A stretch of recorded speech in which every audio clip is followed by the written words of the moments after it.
Մարտի 24-ին ներքին գործերի նախարար Արփին Սարգսյանը ներքին գործերի նախարարության հետ համագործակցության ընթացիկ զարգացումները եւ հեռանկարները խորագրով բարձրաստիճան հանդիպանը ներկայացրել է 2025 թվականին ներքին գործերի նախարարության համակարգում իրականացված բարեփոխումների արդյունքները։ Ներկայային ներքին գործերի նախարարության ղեկավար կազմը Հայաստանում ԵՄ պատվիրակության ղեկավար դեսպան Վասիլիս Մարագոսը, ՄԱԿ զարգացման ծրագրի մշտական ներկայացուցիչ Նաթիա Նացվլիշվիլին, Հայաստանում Եվրոպայի խորհրդի գրասենյակի ղեկավար Մաքսիմ Լոնգանգեն, դեսպաններ, ներքին գործերի նախարարության եւ միջազգային գործընկեր կառույցների այլ ներկայացուցիչներ։ Նախարարը շնորհակալություն է հայտնել Եվրոպական միությանը եւ ՄԱԿ զարգացման ծրագրին հանդիպումն արդեն 3-րդ անգամ կազմակերպելու համար, ընդգծելով, որ ձևավորված հարթակը դարձել է կարևոր ինստիտուցիոնալ մեխանիզմ միջազգային գործընկերների հետ համատեղ քննարկելու իրականացվող բարեփոխումները։ Արփին Սարգսյանի խոսքով գործընկերային համագործակցության բարձր մակարդակի մասին է փաստում ներքին գործերի նախարարության կողմից մշակված կարիքների գնահատման մատրիքսի 70% ապահովումը, իսկ մնացած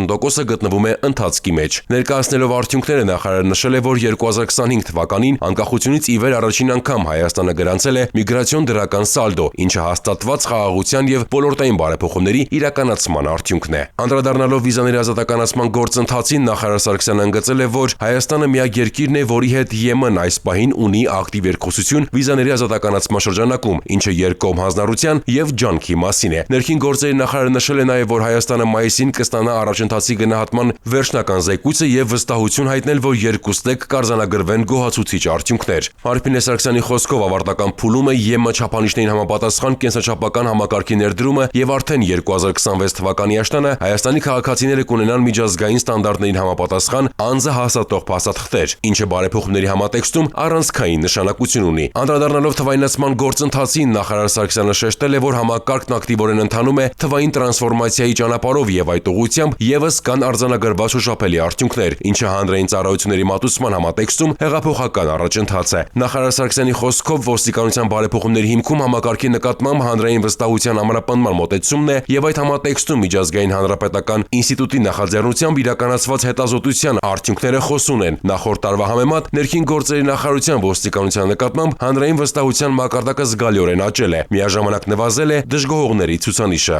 Ընդգծվել է, որ բարեկային ծառայության աշխատանքի արդյունքում 2024-2025 թվականներին խնայվել է 95 կյանք։ Նշվել է նաև, որ բարեփոխումների, ինչպես նաև իրավապահ համակարգի արդյունավետ աշխատանքի արդյունքում 2025 թվականին հանցավորությունը նվազել է 3.2%-ով։ Արփին Սարգսյանը վերահաստատել է նախարարության հանձնառությունը շարունակելու բարեփոխումների եւ արդիականացման օրակարգի հետեւողական իրականացումը։ ԵՄ դեսպան Վասիլիս Մարագոսը նշել է, որ վերջին 1 տարում ԵՄ-Հայաստան հարաբերությունները հասել են զարգացման պատմական մակարդակի, ընդգծելով վիզաների ազատականացման գործընթացի ակտիվ ընթացքը։ Հայաստանում ՄԱԶԾ մշտական ներկայացուցիչ Նաթիա Նացվլիշվիլին եւս բարձր է գնահատել ոստիկանության, փրկարար ծառայության, ինչպես նաեւ միգրացիա եւ քաղաքացիության ոլորտներում իրականացված աշխատանքները, շեշտելով, որ գրանցված առաջընթացը տպավորիչ է եւ համահունչ բարեփոխումների օրակարգին, ինչը նաեւ արդյունավետ երկխոսության արդյունք է։ Նախանշվել են նաեւ ներքին գործերի նախարարության ենթակա ծառայությունների բարեփոխումների շրջանակում առաջիկա միջոցառումները, որին հաջորդել է ակտիվ քննարկում հարց ու պատասխանի ձևաչափով։